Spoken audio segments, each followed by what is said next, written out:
एक अमावस्या रात्रि थी और एक व्यक्ति मधुशाला गया।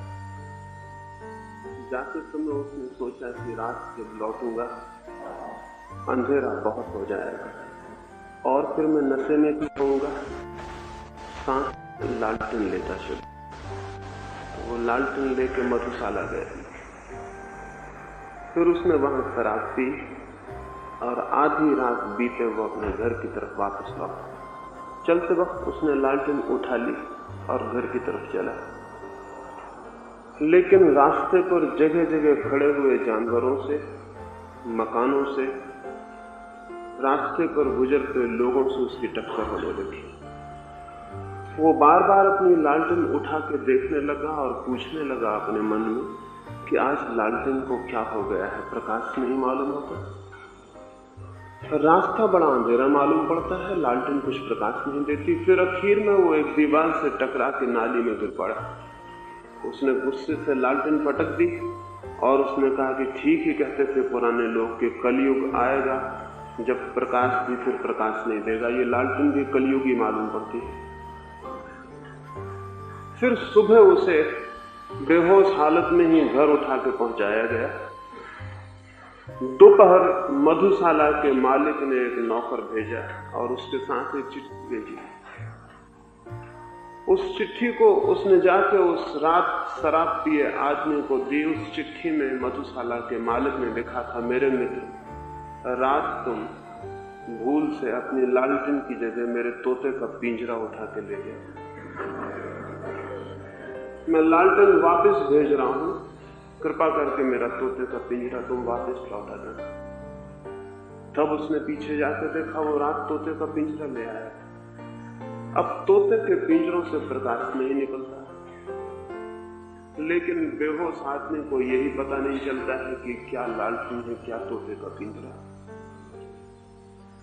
आज तक आदमी धर्म के नाम पर तोतों के पिंजरे पकड़े रहा है, इसलिए धार्मिक दुनिया पैदा नहीं हो सकी और आदमी का परिवर्तन नहीं हो सका।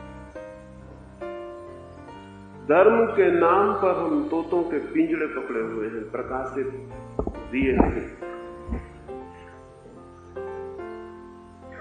इस बात में कि पूरब के लोग धार्मिक थे या भारत के लोग आध्यात्मिक थे, ये बात सरासर झूठी है। अब तक कोई जमीन पर कोई मुल्क आध्यात्मिक नहीं रहा। अगर एक अंधे आदमी को यह ख्याल पैदा हो जाए कि मेरे पास आंखें हैं, तो उस अंधे की क्या हालत होगी। वो जगह जगह खड्डों में गिरने लगेगा और तब वो कहेगा कि बड़ा कंट्राडिक्शन मालूम होता है, मेरे पास आंखें हैं फिर मैं गड्ढों में क्यों गिरता हूं। और तब वो ये कहेगा कि फिर निश्चित है दुनिया में आदमी हमेशा गड्ढों में गिरते रहेंगे, क्योंकि आंखों के होने से गड्ढों में गिरने से कोई रुकावट नहीं पड़ती। लेकिन उस आदमी को जानना चाहिए जो गड्ढों में गिर रहा है उसके पास आंखें नहीं होंगी। आंखों के होते हुए गड्ढों में गिरने का कोई कारण नहीं। गड्ढों में गिरना और आंखों का न होना एक ही अर्थ रखता है। एक बीमार आदमी को यह ख्याल पैदा हो जाए कि मैं स्वस्थ हूं, तो फिर उसका उपचार भी नहीं हो सकेगा। एक मरे हुए आदमी को ख्याल हो जाए कि मैं जिंदा हूं, तो बात खत्म हो गई। भारत के पतन में जो सबसे बड़ी बात काम करती रही है वो ये भ्रम कि हम आध्यात्मिक हैं। ये भ्रम कैसे पैदा हो गए? इस भ्रम के पैदा हो जाने के कुछ कारण हैं। पहली बात, दुनिया में अभी हम सारे लोग हैं, 2000 साल बाद हम में से शायद किसी का भी नाम स्मरण में नहीं रह जाएगा, लेकिन गांधी का नाम स्मरण में रह जाएगा। 2000 साल बाद लोग सोचेंगे कि गांधी के जमाने के लोग कितने धार्मिक थे। वे गांधी के हिसाब से सारी दुनिया के बाबत विचार करेंगे और गांधी बिल्कुल अपवाद थे, एक्सेप्शन। गांधी नियम नहीं थे। गांधी हम सबके प्रतिनिधि नहीं थे। गांधी हम सबसे उल्टे और विरोधी थे। लेकिन 2000 साल बाद हम जो कि प्रतिनिधि हैं, असली आदमी हैं, ये भूल जाएंगे और गांधी जो बिल्कुल अकेले हैं वो याद रह जाएंगे। और 2000 साल बाद लोग कहेंगे गांधी के जमाने के लोग कितने अच्छे थे। ये बात बिल्कुल झूठी होगी। गोंड से तो हमारा प्रतिनिधि हो भी सकता है, गांधी हमारे प्रतिनिधि बिल्कुल नहीं। अब हम पीछे की तरफ सोचते हैं, बुद्ध के जमाने के लोग बड़े अच्छे थे, क्योंकि बुद्ध हमें याद, बुद्ध बिल्कुल अकेले आदमी है, वो जमाने के प्रतिनिधि नहीं। महावीर हमें याद है, क्राइस्ट हमें याद है, सुकरात हमें याद है, कृष्ण और राम हमें याद है। उनके आधार पर हम सोचते हैं कि उस जमाने के लोग कितने धार्मिक और कितने आध्यात्मिक थे। ये सारा तर्क अत्यंत मिथ्या और झूठ है। ये एक आदमी के आधार पर सभी लोगों का निर्णय लेना, ये बिल्कुल गलत है। सच्चाई इससे उल्टी है। सच्चाई यह है कि बुद्ध अपने जमाने के प्रतिनिधि नहीं थे, अन्यथा बुद्ध किन लोगों को समझा रहे थे कि चोरी मत करो, बेईमानी मत करो, झूठ मत बोलो, हिंसा मत करो, क्रोध मत करो। बुद्ध किसको समझा रहे थे ये बात? या तो बुद्ध पागल थे, लोग आध्यात्मिक थे और बुद्ध समझा रहे थे चोरी मत करो। बुद्ध की शिक्षाएं किसके लिए थी अगर चोर नहीं थे तो, अगर बेईमान नहीं थे, अगर धोखेबाज लोग नहीं थे? किसको समझा रहे थे बुद्ध? क्राइस्ट किसको समझा रहे थे कि प्रेम करो? किसको समझा रहे थे कि एक चांटा कोई मारे तुम्हारे गाल पर तो दूसरा उसके सामने कर देना? आध्यात्मिक लोगों को। ये बातें उन लोगों को समझाई जा रही थी जो मानते थे कि कोई एक आंख तुम्हारी निकाले तो तुम दोनों आंखें उसकी निकाल लेना। ये लोग आध्यात्मिक नहीं। पृथ्वी पर आज तक कोई कौम, कोई समाज, कोई राष्ट्र आध्यात्मिक नहीं रहा। लेकिन इन लोगों के आधार पर एक भ्रम पैदा होता है कि पिछले जमाने बहुत आध्यात्मिक थे। मैंने बहुत खोज की कि कोई ऐसी किताब मिल जाए जो ये कहती हो कि हमारे जमाने के लोग आध्यात्मिक। ऐसी किताब मुझे नहीं मिल सकी। दुनिया की सबसे पुरानी किताब चीन में उपलब्ध है जो कोई 6000 वर्ष पुरानी होगी। उस किताब की भूमिका में लिखा हुआ है कि आजकल के लोग बहुत पतित हो गए हैं, पहले के लोग बहुत अच्छे थे। ये पहले के लोग कब थे? ये पहले के लोग कभी थे या ये मिथ? ये केवल कल्पना है। हर किताब कहती है पहले के लोग अच्छे थे। हर उपदेशक कहता है पहले के लोग अच्छे थे, अतीत अच्छा था। ये हम मान लेते हैं और इससे एक कठिनाई, एक कंट्रडिक्शन, एक विरोधाभास खड़ा हो जाता है कि इतने दिनों तक हम आध्यात्मिक रहे और फिर हमारी ये स्थिति हो रही। ये हमारा पतन फिर समझाना बहुत कठिन हो जाता है। तब फिर एक ही रास्ता रह जाता है, या तो हम कलयुग के ऊपर दोष थोप दें कि ये युग ही खराब है, लेकिन ये बड़ी बचकानी दलील है। समय खराब नहीं होता, ना अच्छा होता है। युग खराब नहीं होते। तब फिर दूसरा रास्ता यह है कि हम पश्चिम के भौतिकवाद के ऊपर सारा दोष थोप दें, कम्युनिज्म के ऊपर, नास्तिकता के ऊपर, साइंस के ऊपर, मटेरियलिज्म के ऊपर और पश्चिम के ऊपर सारा दोष थोप दें कि पश्चिम के भौतिकवादियों ने सब बर्बाद कर दिया। ये भी बड़ी कमजोर और बड़ी नपुंसक दलील। किसी घर का दिया बुझ जाए और घर में अंधेरा हो जाए और घर के लोग बाहर जाके कहने लगे कि हम क्या करें, अंधेरे ने आके हमारे दिए को बुझा दिया। हम उस आदमी को कहेंगे कि तुम पागल हो गए हो, अंधेरे ने आज तक किसी के दिए को नहीं बुझाया। अंधेरा इतना कमजोर है कि वो दिए को कैसे बुझाएगा? दिया बुझ जाता है तो अंधेरा जरूर आ जाता है, लेकिन अंधेरा आके कभी किसी के दिए को नहीं बुझाता। भौतिकवाद अगर अध्यात्मवाद के दिए को बुझा दे तो दो कौड़ी का है वो अध्यात्मवाद। अगर विज्ञान की बातें अध्यात्म की बातों को बुझा दे तो दो कौड़ी की है वे अध्यात्म की बातें। कमजोर है बहुत, उन्हें जीने का और बच रहने का कोई हक भी नहीं। लेकिन ये बात ही झूठ है।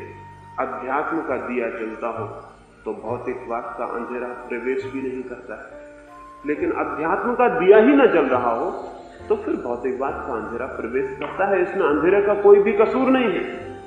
इसमें अंधेरे पर दोष देने की कोई भी जरूरत नहीं है।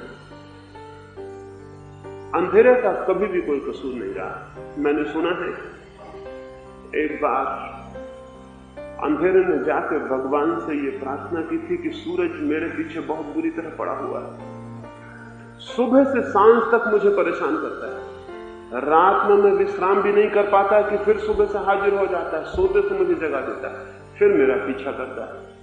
ये हजारों लाखों वर्ष हो गए, मैं परेशान हो गया हूं, मेरे को समझ में नहीं आता। मैंने कभी कोई अहित किया हो सूरज का, इसका भी पता नहीं, मेरे याद में भी नहीं है कि कभी कोई भूल चूक मुझसे हुई हो, फिर भी सूरज मेरे पीछे क्यों परेशान कर रहा है मुझे। भगवान ने सूरज को बुलाया और उससे कहा कि तुम अंधेरे के पीछे क्यों पड़े हो, क्यों उसे सता रहे हो, क्या उसने तुम्हारा बिगाड़ा है। सूरज ने कहा, अंधेरा, अंधेरे से मेरी कोई अब तक मुलाकात ही नहीं हुई, मैं उसे पहचानता भी नहीं। बिगाड़ने न बिगाड़ने का सवाल नहीं, सताने न सताने का सवाल नहीं, मैं उसे जानता भी नहीं हूं। फिर भी आप कहते हैं तो ठीक ही कहते होंगे, अंधेरे को मेरे सामने बुला लें तो मैं क्षमा मांग लूं और उसे पहचान भी लूं ताकि आगे मुझसे कोई भूल न हो सके। इस बात को हुए भी लाखों वर्ष हो गए, वो मामला अभी भगवान की फाइल में ही पड़ा हुआ है। वो अंधेरे को अब तक सूरज के सामने नहीं ला सके हैं, वो ला भी नहीं सकेंगे कभी, क्योंकि अंधेरा केवल सूरज के अभाव का नाम है, वो केवल एब्सेंस है, वो किसी चीज की उपस्थिति नहीं है, वो किसी चीज की अनुपस्थिति, वो केवल प्रकाश का न होना है। तो प्रकाश के सामने ही प्रकाश की अनुपस्थिति को कैसे मौजूद किया जा सकता है। या तो मैं इस कमरे में हो सकता हूं या मेरी गैर मौजूदगी हो सकती, दोनों चीजें एक साथ नहीं हो सकती। तो अंधेरे को सूरज के सामने नहीं लाया जा सकेगा। अध्यात्म के सामने कोई भौतिकवाद कभी नहीं आया और कभी नहीं आ सकता है, लेकिन अध्यात्म है ही नहीं। और तब हम सोचते हैं कि ये इतना विरोधाभास कैसे पैदा हो गया। ये विरोधाभास हमारा तार्किक विरोधाभास है, जीवन की वस्तुस्थिति का विरोध नहीं। ये हमारे सोचने की बुनियादी भूलों में से एक भूल। ये बात ही गलत है कि अब तक कोई मुल्क धार्मिक हो गया है, इसलिए आदमी अशांत है, अशांत होगा। इसलिए आदमी बेचैन है, आदमी बेचैन होगा। इसलिए असंतोष है, असंतोष होगा। कुछ व्यक्ति जरूर आध्यात्मिक हुए हैं, और जो व्यक्ति आध्यात्मिक हो गए हैं उनके जीवन में ना असंतोष है, ना अशांति है, ना बेचैनी है। समझ मेरी यह है कि जो एक व्यक्ति के जीवन में घटित हो सकता है वो सबके जीवन में घटित हो सकता है। घटित नहीं हुआ है लेकिन घटित हो सकता है, क्योंकि बुनियादी रूप से दो व्यक्तियों के बीच कोई भेद नहीं। बुद्ध के और मेरे बीच, महावीर के और आपके बीच, क्राइस्ट के और कृष्ण के और किसी के बीच कोई बुनियादी भेद नहीं। मनुष्यता एक बीज है। जो लोग उस बीज पर श्रम करते हैं उनका बीज वृक्ष बन जाता है। उस वृक्ष से छाया उपलब्ध होती है, उस वृक्ष में फूल आते हैं और फल लगते हैं। लेकिन जो बीज ही पड़े रह जाते हैं, बीज ही बने रह जाते हैं, उनको छाया नहीं उपलब्ध होती, नहीं फूल उपलब्ध होते, नहीं फल उपलब्ध होते। लेकिन इससे ये सोच लेने का कोई भी कारण नहीं कि उन बीजों के भीतर भी उतनी सामर्थ्य नहीं है जितनी दूसरे बीजों के भीतर थी। प्रत्येक बीज वृक्ष बनने में समर्थ है और प्रत्येक मनुष्य शांति को उपलब्ध करने और प्रत्येक मनुष्य परमात्मा को उपलब्ध करने। मनुष्य एक बीज है और परमात्मा उसका विकास है। और अगर एक मनुष्य भी उस अवस्था को उपलब्ध होता है जिसे वो प्रभु प्राप्ति कहता है, मोक्ष कहता है, सत्य कहता है, निर्वाण कहता है, तो सभी मनुष्य हकदार हो जाते हैं, अधिकारी हो जाते हैं उस स्थिति को पाने के। लेकिन ये नहीं हो सका है अब तक, ये बात बिल्कुल ही सच है। और जिन रास्तों का हमने अब तक प्रयोग किया है, अगर उन्हीं का आगे भी प्रयोग जारी रखते हैं तो ये आगे भी नहीं हो सकेगा, ये भी सच है। अध्यात्म के नाम पर कुछ गलत दिशाएं प्रचलित रही हैं, इसलिए ये बात नहीं हो सकी। ठीक अध्यात्म, ठीक वैज्ञानिक अध्यात्म नहीं पैदा हो सका है जो पूरे लोकांतर को परिवर्तित कर सके, संपरिवर्तित कर सके, क्रांति दे सके। और इसमें सबसे बड़ी बाधा यही रही है कि जिनको भी ये ख्याल पैदा हो गया है कि हम आध्यात्मिक हैं, उन्हीं ने विकास को अवरुद्ध कर दिया, उन्होंने चीजों को ठहरा दिया। मनुष्य को बहुत तरह के भ्रम हो सकते हैं। भ्रम बहुत आसान है, भ्रमों को पाल लेना बहुत सरल भी है, सपने देखना बहुत सुविधापूर्ण भी है। फिर जो दरिद्र होते हैं वो रात सपने देखते हैं कि समृद्ध हो गए हैं, जो दिन में भीख मांगते हैं वो रात सपने देखते हैं कि वो सम्राट हो गए। जीवन में बहुत बेचैनी है, बहुत दुख है, बहुत अशांति है, और इसलिए अध्यात्म के और अध्यात्म की शांति के सपने देखना लोग शुरू कर देते हैं। लेकिन सपने सच्चाइयां नहीं है, और सपने देखने से जीवन की स्थितियां परिवर्तित नहीं होती। और आदमी अब तक बृहत समाज मनुष्य का सपने देखता रहा है। भगवान के नाम पर हमने बहुत सपने देखे, और उन सपनों को ही हमने धर्म समझ लिया। सत्य के नाम पर हमने बहुत सपने देखे, और उन सपनों को ही हमने सत्य समझ लिया। इसलिए हम ठहर गए हैं और रुक गए हैं, और मनुष्य जाति का आगे कोई विकास दिखाई नहीं पड़ता है कि आगे कैसे विकास होगा। ऐसा लगता है कि शायद ऐसा ही होता रहेगा, लेकिन अनंत संभावनाएं हैं मनुष्य की, और जिनकी हम कल्पना भी नहीं कर सकते। कल रात ही मैं बात कर रहा था, एक बिशप था जर्मनी में, बिशप राइट। वो एक विश्वविद्यालय में प्रवचन करने गया। वहां बोलते समय उसने कहा कि दुनिया का जितना विकास होना था वो हो चुका है, अब कोई संभावना विकास की नहीं मालूम होती। आदमी करीब करीब ऐसे ही जिए चला जाएगा। विज्ञान को जो खोजें करनी थी वो पूरी हो चुकी। अब कुछ समझ में नहीं आता कि और खोज क्या हो सकती है।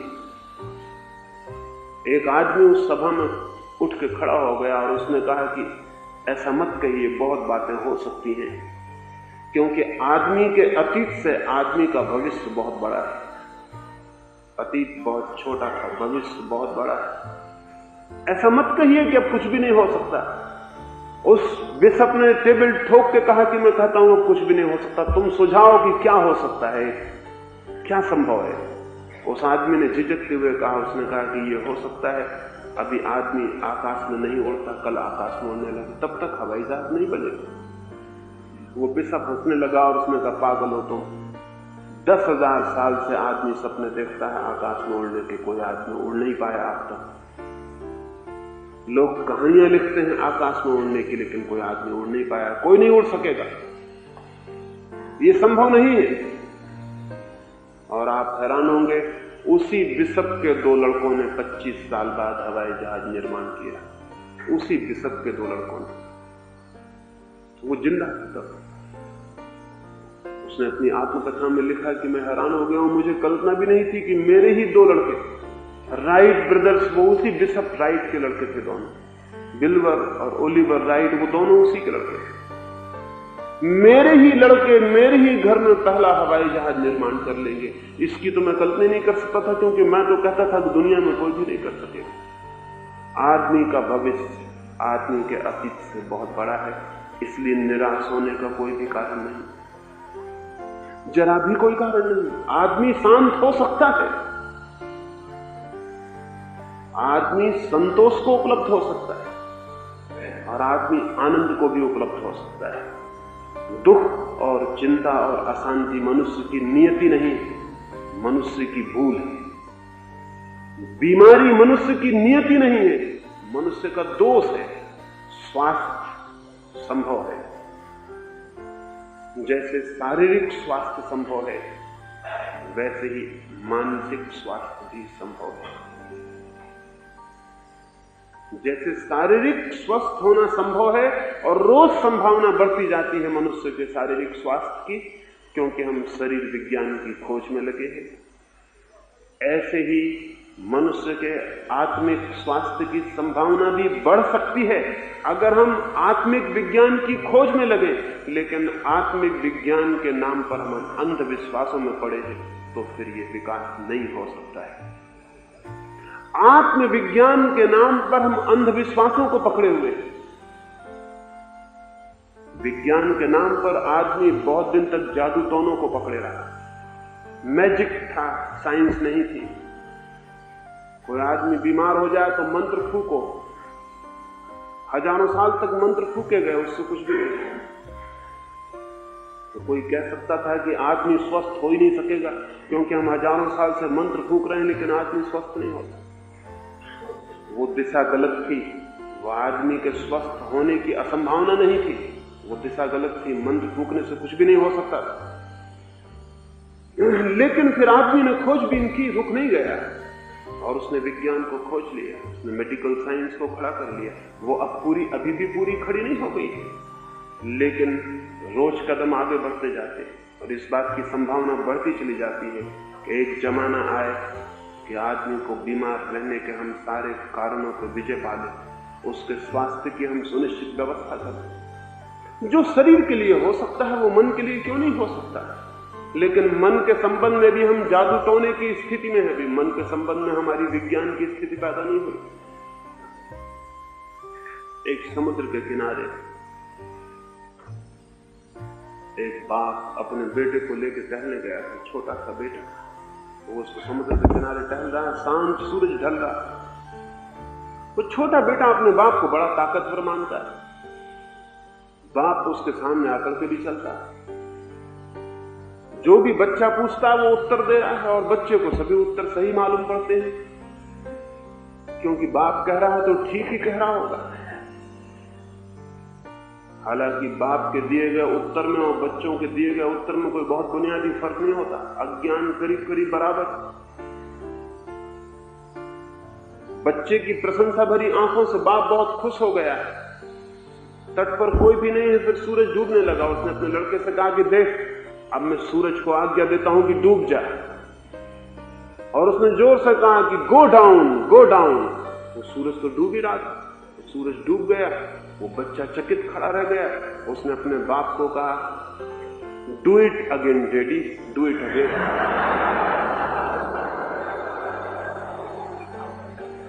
एक बार और करके दिखाइए पिताजी, बहुत मजा आया, एक बार और करिए। उस पिता ने कहा कि ये काम दिन में एक ही बार होता है, अब कल। मंत्र की ताकत इतनी है कि मैं एक ही बार कर सकता हूं, अब कल। लेकिन बच्चा आज नहीं कल जवान हो जाएगा और जान लेगा ये मंत्र की ताकत से नहीं हुआ।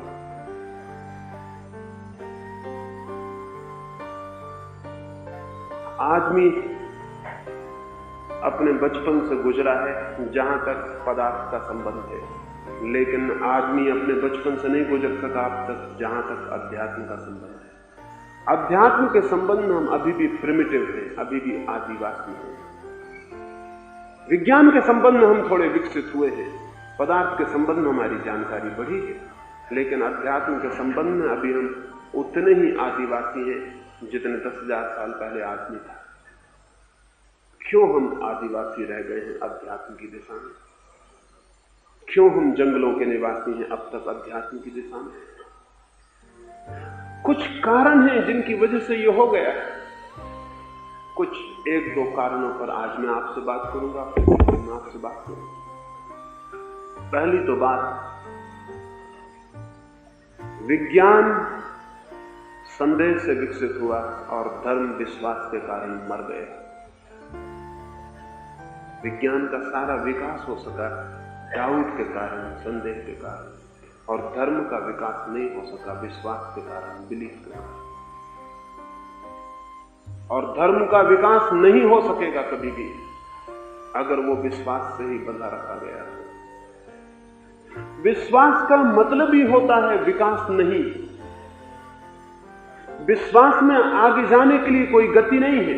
विश्वास गोल चक्कर है जिसमें आप घूम सकते हैं लेकिन आगे नहीं जा सकते। विश्वास कोल्हू के बैल की तरह है, चक्कर लगाता रहता है, लगाता। मैंने सुना है बंगाल में एक बहुत बड़ा विचारक था, वो एक दिन सुबह अपने गांव के तेली के पास तेल खरीदने गया। वो तेल खरीदने लगा, उसने देखा कि तेली के पीछे ही उसका कोल्हू चल रहा है, बैल कोल्हू को चला रहा है, कोई उसको चला नहीं रहा, बैल खुद ही चले जा रहा है। तो उसने उस तेली को पूछा कि मेरे दोस्त, बड़ी अजब बात है, तुम्हारा बैल बड़ा धार्मिक मालूम होता है, कोई उसे चला भी नहीं रहा और वो चला जा रहा है, चला जा रहा है, उसको शक भी नहीं होता कि रुक के देख ले कि कोई पीछे चलाने वाला भी है या नहीं, तुम तो पीठ किए बैठे हो। उस तेली ने कहा, अगर तुम बैल को धार्मिक कहते हो तो मुझको एक पुरोहित समझ लो। देखते नहीं हो, मैंने उसकी आंख पर पट्टियां बांध दी हैं, उसे दिखाई नहीं पड़ रहा है। उस विचारक ने कहा कि ये भी ठीक है कि तुमने उसकी आंख में पट्टियां बांध दी हैं, लेकिन कभी वो रुक के भी तो पता लगा सकता है कि कोई पीछे चलाने वाला है या नहीं। उसने कहा कि तुम देख नहीं रहे हो, उसके गले में मैंने घंटी बांध दी, जब तक वो चलता रहता है घंटी बजती रहती, जब वो रुकता है घंटी रुक जाती, मैं उसको फिर चला देता हूं, उसे पता भी नहीं चल पाता कि पीछे कोई मौजूद नहीं था। उस विचारक ने कहा, एक अंतिम प्रश्न और, बैल बड़ा नासमझ मालूम होता है, खड़े होकर सिर हिलाता रहे तो घंटी बजती रहेगी और तुम समझोगे कि बैल चल रहा। उस तेली ने कहा, महाराज धीरे बोलिए कहीं आपकी बात बैल ना सुन ले, हमारा सारा धंधा ही चौपट हो जाए। अगर बैल को यह पता चल जाए कि सिर्फ खड़े रह के घंटी बजाई जाए। धर्म के नाम पर धंधा है, धर्म के नाम पर पुरोहित है, पादरी है, पंडित है, धर्म के नाम पर शोषक है। धन का ही शोषण नहीं हुआ है मनुष्य जाति में, धर्म के नाम पर उससे भी बड़ा शोषण हुआ। मनुष्य के शरीर को ही गुलाम नहीं बनाया गया, उसकी आत्मा और उसके मन को भी गुलाम बनाने के सब उपाय किए गए और उन सब उपायों की जड़ में और बुनियाद में विश्वास की शिक्षा है। श्रद्धा करो, विश्वास करो, जो कहा गया है उसको मानो, शक मत करो, संदेह मत करो। जो बात मान ली जाती है उसके आगे विकास रुद्ध हो जाता है। मानी गई बात विकास के लिए पत्थर बन जाती है, द्वार बंद हो जाता है। जिस बात पर हम शक करते हैं, संदेह करते हैं, उस बात पर हम आगे बढ़ते हैं। विज्ञान का सारा विकास इधर 300 वर्षों में हुआ, उसके पहले के 10,000 वर्षों में जो नहीं हुआ वो 300 वर्षों में हुआ, और इधर पिछले 30 वर्षों में जो हुआ वो पूरे मनुष्य जाति के इतिहास में नहीं हुआ। और अगर दिन ठीक रहे और दुनिया के राजनीतिक बिल्कुल पागल साबित नहीं हुए तो शायद आने वाले 30 वर्षों में जो होगा वो कभी नहीं हुआ, क्योंकि इन 300 वर्षों में आदमी ने पहली बार संदेह किया। पदार्थ के संबंध में संदेह का जन्म हुआ तो विज्ञान पैदा हो गया। आत्मा के संबंध में संदेह का जन्म होगा तो अध्यात्म पैदा होगा। लेकिन आत्मा के संबंध में हम सोचते हैं कि विश्वास करना चाहिए, संदेह नहीं। क्यों विश्वास करना चाहिए? और जिस बात पर हम विश्वास कर लेते हैं जो हमारी जानी हुई नहीं, हमारी देखी हुई नहीं, जो हमारा अनुभव नहीं, जो किसी और का अनुभव है, जो किसी और का जाना हुआ है, जब हम उस पर विश्वास कर लेते हैं तो हम अपनी आंख पर पट्टियां बांध लेते हैं। सत्य कोई ऐसी चीज नहीं है कि कोई दूसरा जाने और आपको दे दे। सत्य स्वानुभव से ही उपलब्ध होता है। मैं प्रेम करूंगा तो मैं प्रेम को जानूंगा।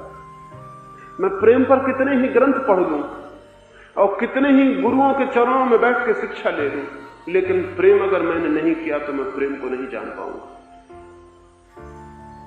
प्रेम के संबंध में जान लेना और प्रेम को जान लेना दो भिन्न बातें हैं। धर्म के संबंध में जान लेना और धर्म को जान लेना दो भिन्न बातें हैं। धर्म विश्वास से नहीं विवेक से उपलब्ध होता है और विवेक श्रद्धा से नहीं संदेह से उपलब्ध होता है। पहली बात विचार कर लेने जैसी है कि धर्म की साइंस, धर्म का विज्ञान नहीं पैदा हो रहा है क्योंकि हम संदेह के लिए बहुत भयभीत, हम संदेह करने में डरे हुए।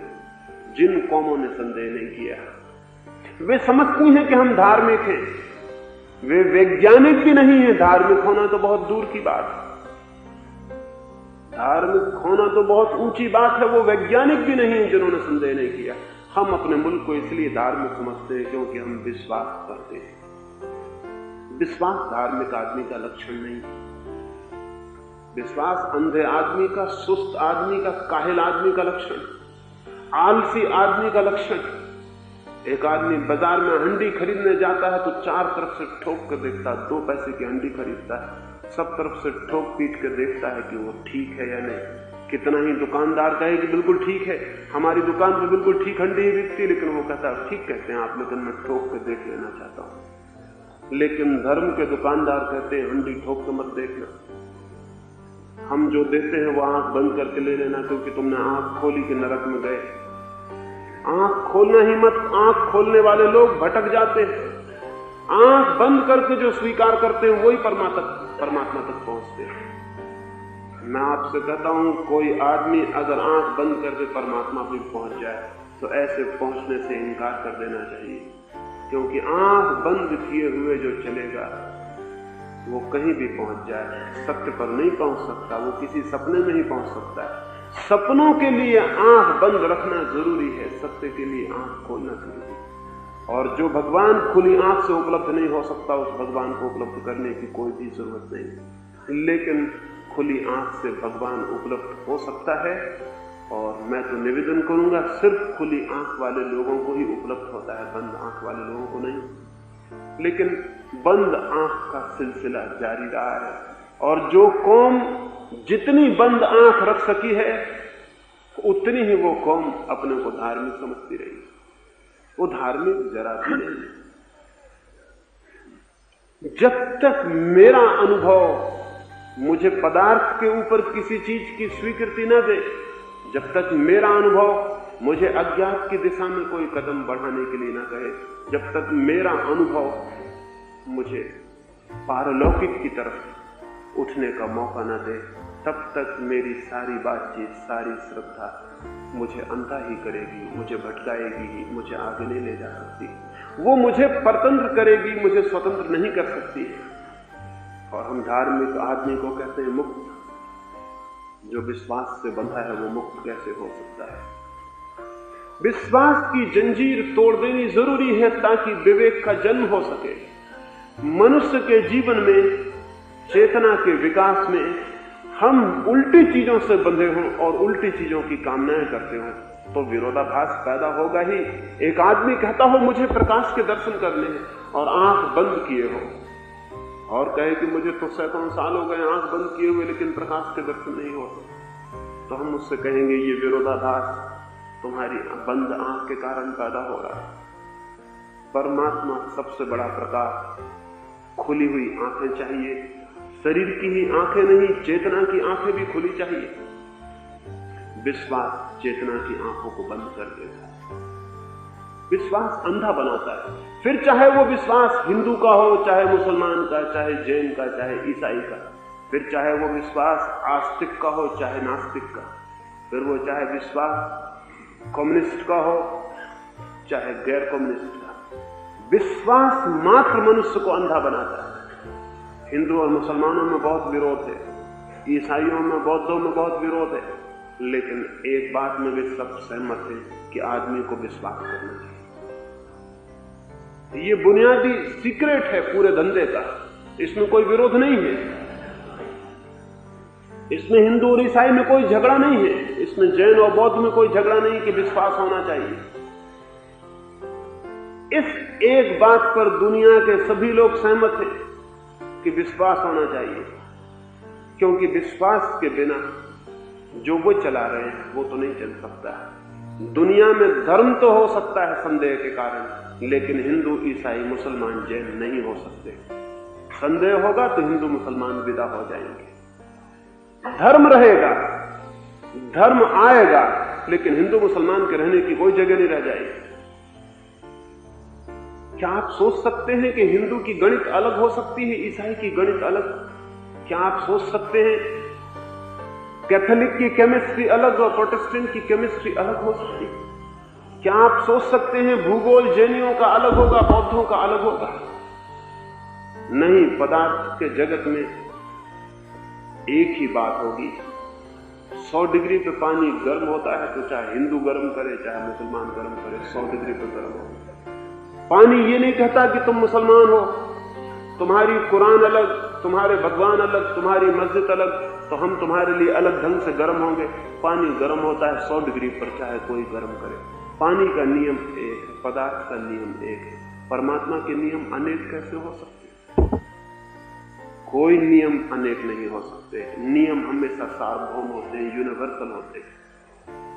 जमीन पर 300 धर्म हैं, 300 साइंस हो सकती है जमीन पर। जिस दिन जमीन पर 300 साइंस होंगी, समझ लेना कि जमीन एक बड़ा पागलखाना हो गया। लेकिन 300 धर्म हैं जमीन पर, और रोज खड़े होते जाते हैं, क्योंकि एक पागल आदमी को यह ख्याल पैदा हो जाए कि मुझे सत्य उपलब्ध हो गया है, और वो जोर से टेबल पीट के कह सके कि मुझे सत्य उपलब्ध हो गया है। 10-25 कमजोर आदमी कपते हुए उसके पास इकट्ठे हो जाएंगे। इसलिए नहीं कि उसको सत्य उपलब्ध हो गया है, इसलिए कि वो जोर से बोलता है। जोर से बोलने का बड़ा प्रभाव होता है। एक गुरु, एक बहुत बड़ा वकील अपने शिष्य को समझा रहा था।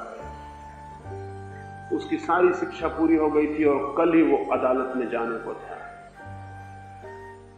उसके गुरु से उसने पूछा कि अब आखिरी संदेश क्या है मेरे लिए, कल मुझे अदालत में जाना है। उस बूढ़े वकील ने कहा, एक बात ध्यान में रखना, अगर कानून तुम्हारे पक्ष में हो तो वकील के सिर पर हैमर करना, बिल्कुल कानून ही कानून ठोकना उसके सिर पर, एकदम हथौड़ी की चोट कानून की बात करना। उस युवक ने पूछा, अगर कानून मेरे पक्ष में ना हो? तो उसने कहा, फिर मजिस्ट्रेट के हृदय पर चोट करने की कोशिश करना, उसकी सहानुभूति पाने की कोशिश करना, फिर कविता पढ़ना और काव्य की बातें करना और उसकी दया को प्रभावित करने की कोशिश करना।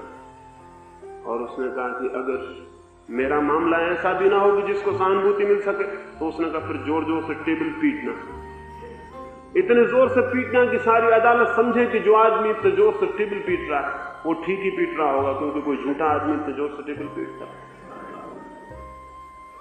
एक पागल आदमी को यह ख्याल पैदा हो जाए कि मैं पैगंबर हूं, मैं तीर्थंकर हूं, मैं अवतार हूं, मैं फला हूं ढिका हूं, और सिर्फ पागलों को ही ये ख्याल पैदा होते, किसी समझदार आदमी को यह ख्याल पैदा नहीं होते। धार्मिक आदमी को यह ख्याल पैदा नहीं होते कि मैं तीर्थंकर हूं, मैं अवतार हूं, मैं पैगंबर हूं, मैं ही ईश्वर का संदेश लेके आया हूं। ये सब विक्षिप्त और न्यूरोटिक दिमागों के लक्षण हैं। धार्मिक आदमी को तो ये ख्याल होता है, मैं हूं ही नहीं, मैं क्या संदेश लेके आऊंगा।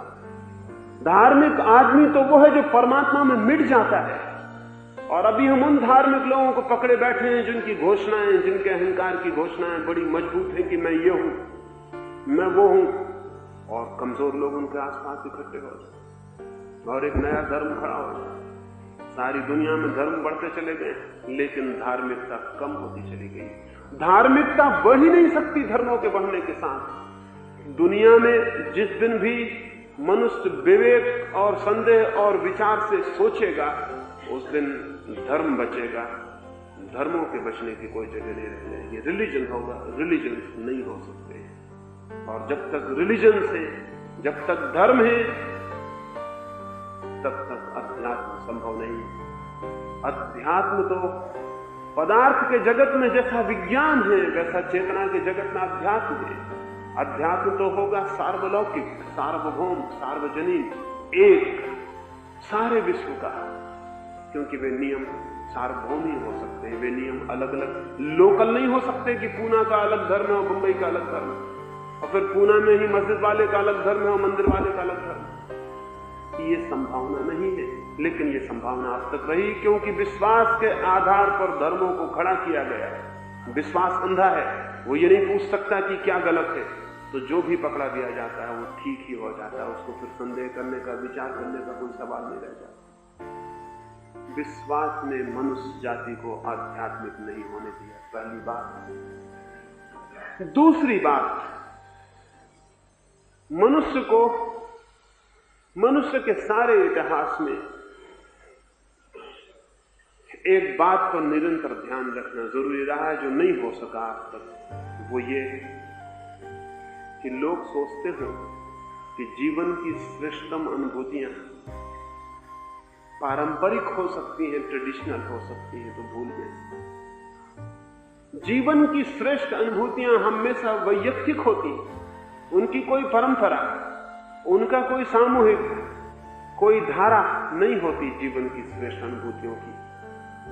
सौंदर्य का अनुभव मेरा अनुभव है, प्रेम का अनुभव मेरा अनुभव है, सत्य का अनुभव भी मेरा अनुभव होगा, प्रार्थना का अनुभव भी मेरा अनुभव होगा। मैं अपने निजी एकांत में, मैं अपने व्यक्तित्व की गहराइयों में उसे अनुभव करूंगा और जानूंगा, लेकिन परंपराओं से चलते हुए शब्द और शास्त्र और ज्ञान अगर मैं पकड़ लूं तो मैं उनमें जकड़ जाऊंगा, मेरी निजी अनुभूतियों से वंचित रह जाऊंगा। आदमी नहीं धार्मिक हो पाया क्योंकि धर्म एक परंपरा बन गया। धर्म परंपरा नहीं, धर्म अंतर्भाव है, धर्म अंतर से आविर्भाव है, बाहर से मिली हुई बपौती नहीं। धन की बपौती मिल सकती है, मेरे बाप मुझे जाते वक्त धन दे सकते हैं, मैं अपने बेटे को जाते वक्त धन दे सकता हूं, लेकिन ज्ञान नहीं, अनुभव नहीं। मैंने जो जाना और जिया है उसे मैं ज्यादा से ज्यादा शब्द दे सकता हूं, लेकिन वो अनुभूति ट्रांसफरेबल नहीं है, एक हाथ से दूसरे हाथ में नहीं दी जा सकती। अब तक हमने अनुभूतियों को भी हस्तांतरणीय मान लिया और जो दिया गया उसे हम पकड़ के बैठ गए। फिर हमारे हाथ में कोरी राख रह जाए तो आश्चर्य नहीं है, क्योंकि अनुभूति का अंगारा एक व्यक्ति की अपनी अनुभूति से जलता है, दूसरे के हाथ में जाके वो राख हो जाती है। फिर उस राख को पकड़ के हम बैठे रहे और पूजा करते रहे हजारों साल तक, तो भी उसमें आग पैदा नहीं होती। आग तो हमेशा अपनी ही अनुभूति से उत्पन्न होती है। तो धर्म न तो श्रद्धा है, धर्म है विवेक, और धर्म परंपरा नहीं है, धर्म है वैयक्तिक अनुभूति, वह है इंडिविजुअल एक्सपीरियंस। उसके लिए कोई ऐसा रास्ता नहीं है कि कोई किसी को देता चला जाए और वो आगे बढ़ता चला जाए।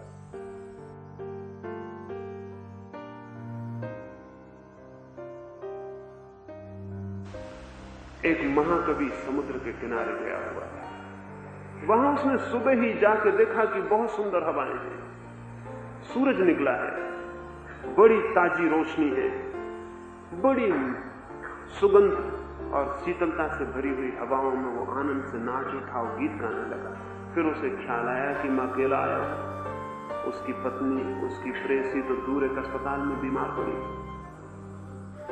ये खुशी मैं उसे किस तरह भेजूं, ये आनंद जो मैंने जाना है इस सुबह इस समुद्र के तट पर, ये उसे किस तरह पहुंचाऊं। फिर वो कवि ही था, उसे ख्याल आया कि क्यों ना मैं एक सुंदर पेटी बनाऊं और उसमें ये सब रोशनी और ये सब हवा बंद कर दूं और अपनी पत्नी को भेज दूं। आखिर वो कवि ही था, उसे ये ख्याल भी नहीं आया कि पेटियों में समुद्र की हवाएं और सूरज की रोशनियां बंद नहीं होती, लेकिन वो पेटी ले आया। अगर उसको ख्याल आ जाए तो वो कभी ना होकर वैज्ञानिक हो जाए, उसे ख्याल नहीं आया। वो गया और जाकर उसने एक बहुत खूबसूरत पेटी बनवाई।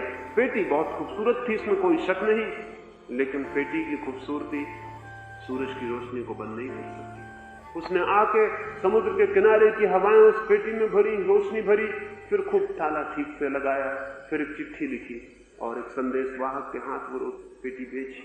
और उस पत्र में उसने लिखा कि इतना सुंदर, इतना आनंदपूर्ण प्रभात मैंने देखा है कि अपने जीवन में नहीं देखा।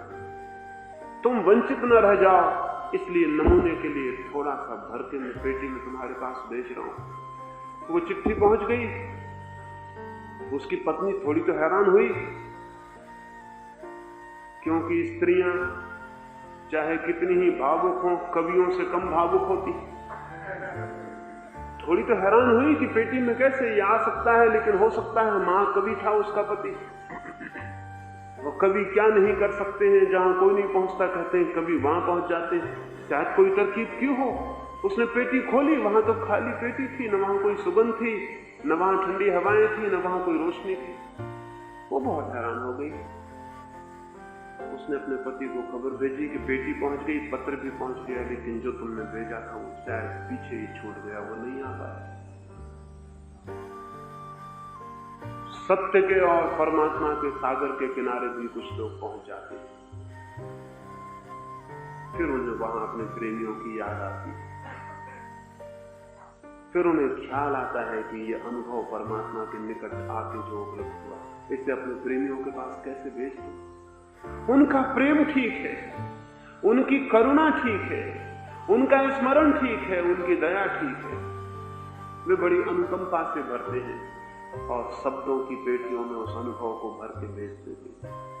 फिर हमें गीता मिल जाती, कुरान मिल जाती, बाइबल मिल जाती, धम्मपद मिल जाता, एक से एक बढ़िया शास्त्र मिल जाता। लेकिन उस कवि की पत्नी ने जितनी समझदारी बरती उतनी समझदारी हम नहीं बरत पाते। शब्द मिल जाते हैं, पत्र मिल जाते हैं, पेटी मिल जाती है, लेकिन जो उन्होंने जाना था परमात्मा के निकट पहुंचकर वो नहीं आता। शब्दों कोरे खाली शब्द हमारे पास आ जाते हैं, हम उन्हीं शब्दों को पकड़ के बैठ जाते हैं, हम उन्हीं शास्त्रों को पूजा करने लगते हैं, हम उन्हीं शास्त्रों को लेकर नाचने गाने लगते हैं। हम अगर ये शास्त्र हमें इतना ही ख्याल दिला सके कि नहीं, जो लोग पहुंचे हैं उस किनारे पर उन्होंने तो बहुत प्रेम से खबर भेजी है, लेकिन वो खबर आ नहीं पाई। शब्द आ गए, अनुभव नहीं आते, अनुभव पीछे ही छूट जाते हैं। अगर हमें ये ख्याल आ जाए तो शायद शास्त्रों को हम पकड़े नहीं, तो शायद शब्दों को हम पकड़े नहीं, तो शायद शास्त्र और शब्द हमारे भीतर एक प्यास जगा के शांत हो जाएं और सागर के किनारे पहुंचने की तीव्र अभिप्सा हमारे भीतर पैदा हो जाए। शायद हम भी वहां जाना चाहें जहां बुद्ध ने जाके जाना, जहां कृष्ण ने जाके नाचा, जहां क्राइस्ट ने जाके पहचाना। शायद हम भी वहां जाना चाहें, लेकिन नहीं, हम यहीं तृप्त हो जाते हैं, पेटियों को, शब्दों को पकड़ के बैठ जाते हैं। एक मंदिर बना लेते हैं अपने घर में, हमारी गीता का मंदिर, हमारे बाइबल का मंदिर, हमारे कुरान का मंदिर है। फिर हम पूजा करते हैं और यहीं तृप्त हो जाते हैं। और वो सागर जिसके पास जाना जरूरी था और भी दूर रह जाता, हमारी आंख भी उस तरफ उठनी बंद हो जाती। धर्म शास्त्र में नहीं है, धर्म अनुभूति में है। शास्त्र अनुभूति से निकले हुए उच्छिष्ट से ज्यादा नहीं, झूठे से ज्यादा नहीं। लेकिन उनको पकड़ के, परंपराओं को पकड़ के, सिद्धांतों को पकड़ के आदमी रुक गया, इसलिए आदमी आध्यात्मिक नहीं हो पाया। श्रद्धा से मुक्ति चाहिए अगर मनुष्य को आध्यात्मिक बनाना हो, परंपरा से मुक्ति चाहिए, शास्त्र से मुक्ति चाहिए, तो मनुष्य के भीतर वो संभावना प्रकट हो सकती है जो उसे प्रभु के निकट पहुंचा देती। प्रभु तो बहुत बहुत निकट है, लेकिन हम कुछ पीठ किए हुए खड़े।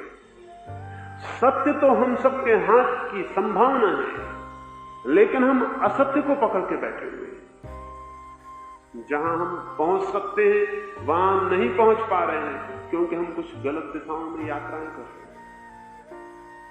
ये इस कारण आदमी आज तक शांति को, आनंद को, प्रेम को उपलब्ध नहीं हो सका है। लेकिन निराश होने का कोई भी कारण नहीं। जो आज तक नहीं हो सका वो कल ही हो सकता है, वो आज ही हो सकता है। जो 10,000 वर्षों में नहीं हुआ वो कल हो सकता है। कल की संभावना अनंत है। लेकिन अगर हम कल की पिटी हुई लकीरों पर ही चलते जाएं तो नहीं होगा, क्योंकि वे पटी लकीरें आज तक आदमी को कहीं भी नहीं ले जा सकी। अगर उन्हीं लीकों पर हम चलते चले जाएं तो नहीं होगी ये बात। लेकिन ये हो सकती है, क्योंकि वे रास्ते छोड़े जा सकते हैं, नए रास्ते खोजे जा सकते हैं, नए मार्ग खोजे जा सकते हैं, पुरानी भटकन मिटाई जा सकती है, आंख से पट्टियां उतारी जा सकती है, धोखे से बचा जा सकता है। एक छोटी सी घटना और आज की बात मैं पूरी करूंगा। शैतान ने एक बार सारी दुनिया के लोगों को खबर की कि मुझे कुछ चीजें नीलाम करनी है, ऑक्शन करना। शैतान की चीजों को लेने के लिए दुनिया में जिनके पास भी सामर्थ्य थी वो सभी पहुंच गए, क्योंकि एक से एक बढ़िया चीजें होंगी। भगवान के पास तो कुछ बढ़िया चीजें होती नहीं, प्रार्थना होती है, ध्यान होता है, शांति होती है। शैतान के पास न मालूम क्या क्या तरकीबें हों, क्या क्या खूबियां हों। सारे लोग शैतान के ऑक्शन में पहुंच गए। उसने कई चीजों पर, सब चीजों पर दाम लगा के रख छोड़े थे, उनका नीलाम होना। उसमें बेईमानी थी, उसमें हिंसा थी, उसमें झूठ था, उसमें क्रूरता थी, उसमें सब चीजें थी, सबके दाम थे। सब चीजें आदमियों के हैसियत के भीतर थी। उन्होंने उनको धीरे धीरे सभी चीजें बिक गई। सिर्फ एक चीज, निराशा, तो बहुत ज्यादा दाम लगा रखे थे उसको खरीदने की सामर्थ्य किसी के भी भीतर नहीं थी। लोगों ने उस शैतान से कहा कि निराशा के इतने दाम लगा रखे, एक से बढ़िया चीजें, हिंसा, कठोरता, दुष्टता सब सस्ते में बेच दी आपने, निराशा के इतने दाम क्यों लगा? शैतान ने कहा कि मेरी और कोई चीज असफल हो जाए, निराशा कभी असफल नहीं होती। जिस आदमी को मुझे परमात्मा की तरफ जाने से रोकना होता उसको मैं निराशा पिला देता हूं और सब चीजें असफल हो जाती हैं। कठोर आदमी नम्र बन जाता है, हिंसक आदमी अहिंसक हो जाता है, झूठ बोलने वाला सच बोलने लगता है और सब तरकीबें गलत साबित हो जाती हैं। लेकिन निराशा मेरी कभी गलत साबित नहीं होती, क्योंकि निराश आदमी कुछ होने का ख्याल ही छोड़ देता है। हिंसक को हमेशा लगता रहता है मैं अहिंसक हो जाऊं, बेईमान को लगता है मैं ईमानदार हो जाऊं। लेकिन निराश का मतलब ये है कि जिसको ये लगता है कि अब मैं कुछ भी नहीं हो सकता हूं। तो निराशा सबसे अद्भुत चीज है मेरे पास, इसको मैं सस्ते में नहीं बेच सकता। सब चीजें बिक गई, निराशा नहीं बिक सकी। वो शैतान के पास अभी भी है और अभी भी वो एक ही तरकीब से सारी मनुष्य जाति को आगे बढ़ने से हमेशा रोकता रहता है। बस एक ही दवा उसके पास रह गई। सब दवाएं आदमियों ने खरीद ली और हिंदुस्तान के आदमियों ने काफी चीजें खरीद ली। एक दवा उसके पास रह गई है निराशा की। और अगर मनुष्य जाति को कोई चीज रोकेगी आगे बढ़ने से तो वो सिर्फ निराशा है और कुछ भी नहीं। मैं निराश नहीं हूं और मैं आपसे भी निवेदन करता हूं निराश होने का कोई भी कारण नहीं। ये हो सकता है कि आज तक जो नहीं हुआ उसके न होने का कारण हमारी कोई बुनियादी भूलें थी, वो कल हो सकता है। रोज नई चीजें होती चली जाती हैं, जिंदगी रोज नई हो जाती है और नए रास्ते ले लेती। धर्म के मामले में हम पुराने रास्तों से पागल की तरह चिपके हुए हैं। उन पर हमने चिंतन, विचार, संदेह सब बंद कर दिए। हमारा विवेक अवरुद्ध हो गया है। ये विवेक जागृत हो तो मनुष्य के जीवन में एक नई क्रांति आ सकती है। मानवीय चेतना एक नई क्रांति से गुजर सकती है। ये क्रांति कैसे हो सकती है, इस संबंध में आने वाली चर्चाओं में मैं आपसे बात करूंगा। मेरी बातों को इतनी शांति और प्रेम से सुना उसके लिए बहुत बहुत अनुग्रहित हूं और अंत में सबके भीतर बैठे परमात्मा को प्रणाम करता हूं। मेरे प्रणाम स्वीकार करें।